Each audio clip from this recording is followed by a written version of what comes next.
The Steal is brought to you in part by the following sponsors: Teal Realty, your hometown real estate team, and by Sage Consulting and Wealth Management, financial intelligence for living your life, and Bollinger Insurance Agency, serving the Lehigh Valley for over 50 years.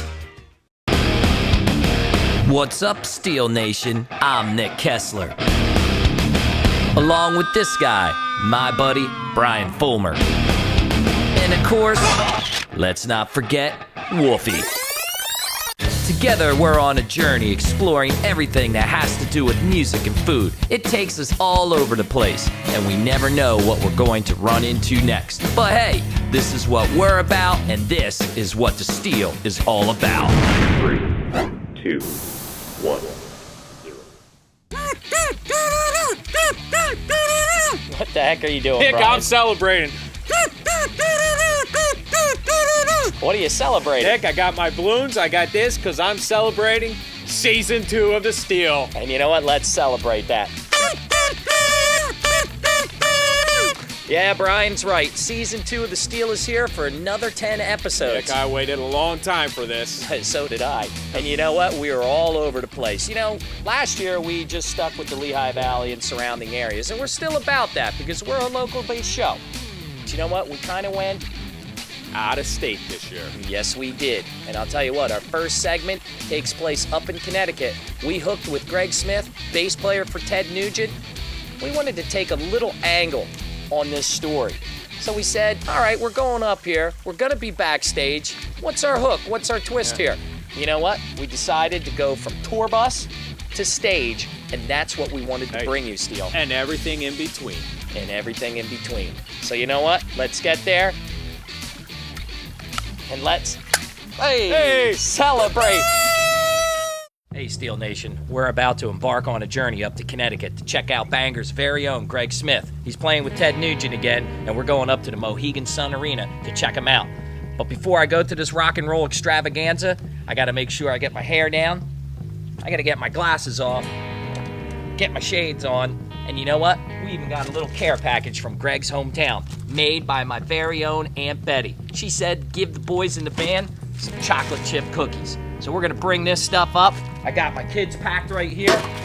All I gotta do, shut this door right here, and we're off.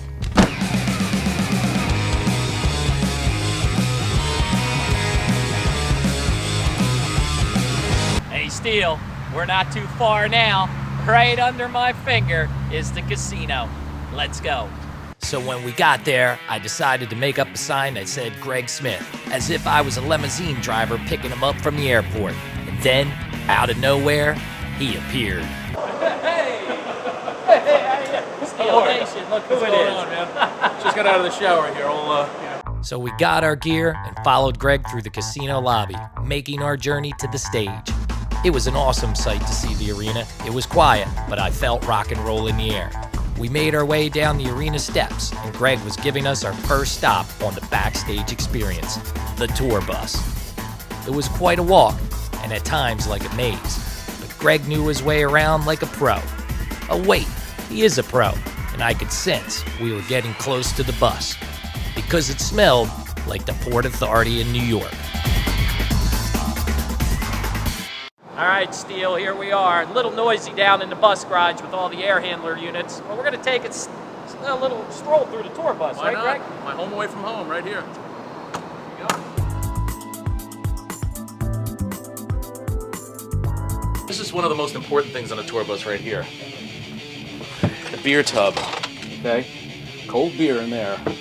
After the show, that's where you want to be. Yeah, we got all kinds of stock here, you know.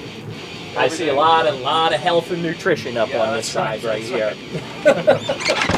Here's our can, number one only. Yeah, that was my rule. What's the rule on the bus? Number one only. Number one only, man. You know, if you got to do number two, you got to hit a truck stop. Why is that the rule, though? Because I heard that from my other buddy on tour. Not on the bus. Why not? Well, because it'll stink up the whole bus. It's all guys, though. Yeah, but you don't want to get your ass kicked. Come on. Let's see the rest of it. Fridge. I see more health, coffee mate. Yeah. Well, the real health is in here. I like That's the real health. That's absolutely, you know what? Now that's the elixir of life, what I would call it. I don't go near that stuff though. This is called Bunk Alley. It's my house right here. Now, Greg, how often in here? Like for how many weeks? How many months? Oh, we've been out since middle of April. Middle of April? Yeah. So. Wow. And you get in that sucker every night. You know, it's actually pretty comfortable. It's not so bad. Plus, I've been doing it for almost 30 years, so I'm used to it. So, wow, back lounge here. So I see back we lounge. got some. Hey, my kids would be absolutely doing well on this one. Is this Call of Duty what? 3. Call of Duty 3? Yeah, they were in on the Modern Warfare 4. I always go for the sniper scope all the time. The one that we play the most is the bowling game. The bowling game just totally kicks. And they're like $5 a game, you know. So that's what the money We makes have it. some fun, you know. Then you got another tub back here. Oh, beer, Yeah. nice. Excellent. Now, Greg, all the way from the hometown of Bangor, Aunt Betty sent up special her Toll House chocolate chip cookies. No kidding. Oh, that's killer, man. There they are. Go ahead and sample mark right and share. now. Boys, any of Aunt Betty's homemade Oh, yeah. the chocolate chip cookies? Thanks, Aunt Betty. That's life on the road, baby. So off the tour bus it was, and then we began the pilgrimage to the dressing room to get ready for the show. We met people along the way and saw where the other band's headquarters were and offices too. But then we got to Ted's dressing room where Greg let us in. Can't go anywhere without these backstage passes. So what do we got over here, Greg? Now, what's this? Your wardrobe? Wardrobe case. You got all our clothes here, everybody, you know.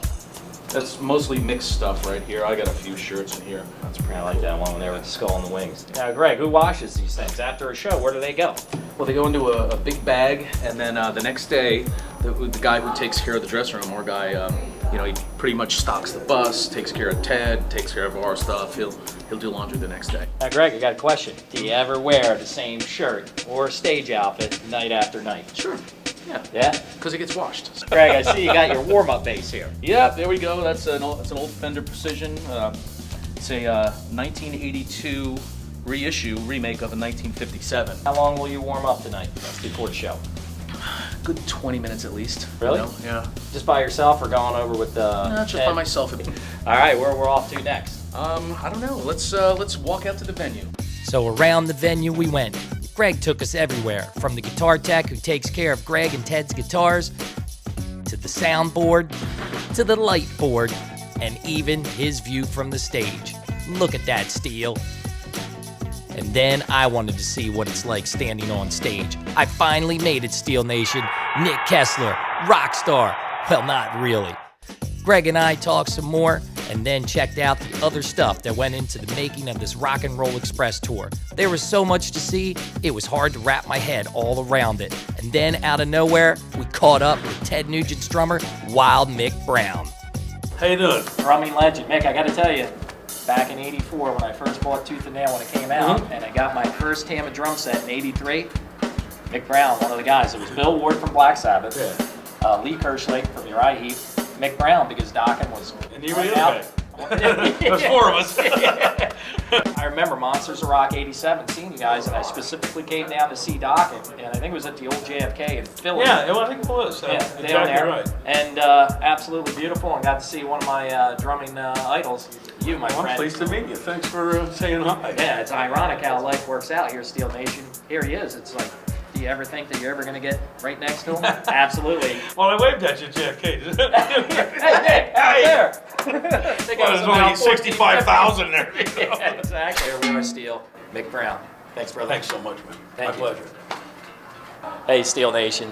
It's almost go time. Greg went back in the dressing room. Obviously, we can't film that, but it's just going to be a little bit. Now, when he comes out, we're going to take the walk down to the stage. But before the walk began, a little pre-band pep rally. And yes, Steel Nation, that is Ted Nugent. I guess this is what you call the walk, Greg. Time to make the donuts. Sometimes you see random rock stars like Tommy Shaw. Right. Hello, Cleveland. You're the stage, left or right today? Never could figure that out. Yeah, I never could. There's a curtain draw. After 30 years, I still can't figure that out. Sorry. How it goes now? Now, Greg, would you would you call this the holding area right here? Out of the holding area, I gotta get up there. Once the lights go down, get up that way, grab my base, and it's game on, man. Getting ready. How about it? What would you say? Now, Greg, you said 7, right? I'm reading 6:58. Will you go on at 7:02? Oh, yeah. No, we'll be on Right at 7. Pretty much gonna be at 7. So, well, this is it, man. Guys, right, Greg, I'll good catch luck. you later, man. There he goes. And just like that, he was off, and the Steel crew was alone. But we had great seats to see the show. Greg, Ted, and the boys jammed, and it was great to stand back and enjoy this from where me and the Steel crew were at. Ted did every song from Free For All to Stranglehold, and of course one of his greatest hits, Cat Scratch Fever. But then time flies when you're having fun, and the show came to an end. Did the crowd love Ted? Well, just listen.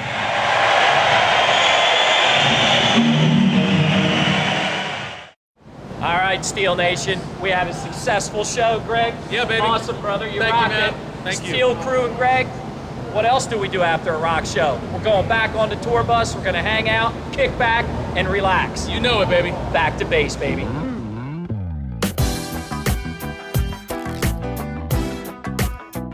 Hey, you know what, Brian? A little footnote to this story. Aunt Betty's cookies in there, I forgot the tin. And then I called Greg immediately, but the bus was already gone, and I figured Aunt Betty's cookie tin is history. Yeah. But you know what? Greg saved it for the rest of the tour, brought it back to us. Couple new dents I see on it. Absolutely, but as long as it's back. And you know what he said? He said, tell Aunt Betty thank you. And he also sent along to give to Aunt Betty this signed autographed picture of the boys. We got Terrible Ted Nugent on there, we got Wild Mick Brown, and we got Greg Smith. I thought it was a really nice gesture. But overall, what did you think? What did I think, Nick? I think Ted and Greg could have left me some cookies. Well, you know what? I guess Greg and Ted, they chowed him down along with the rest of the crew. It's a good sign for Aunt Betty, but a bad sign for you, my friend. You got that right, Nick. Hey, what do we got coming up next? Nick, we're headed to the Weaversville Inn. Weaversville Inn. You know what? That sounds like a pretty cool piece. We're gonna have a good time, Nick. It sounds like a good time. But before we get there, Steel Nation, we got a break for our commercials. 3 blind mice, 3 wise men, and 3 peas in a pod. What do these things have in common? All good things must come in threes. Like these guys. Three Brothers Beverage, located off Blue Valley Drive in Bangor, PA, specializing in all domestic and imported beers. Now featuring a Steel Season 2 promotional package. Get 1 30-pack of Bud Light for only $21.69. Three Brothers Beverage, serving the community for over 2 decades. Offer valid through the end of March 2013. Looking for some fun? But need a place to go? Come to the Scorecard in Wind Gap and be a part of their weekly food specials and entertainment activities. Wednesday, team trivia. Thursday, karaoke. Friday nights, live music. And on Saturdays, Jade's Lounge is open. Don't forget NFL Sundays. Watch your favorite team on any one of their 23 flat-screen TVs. The Scorecard and Wind Gap make it your next destination.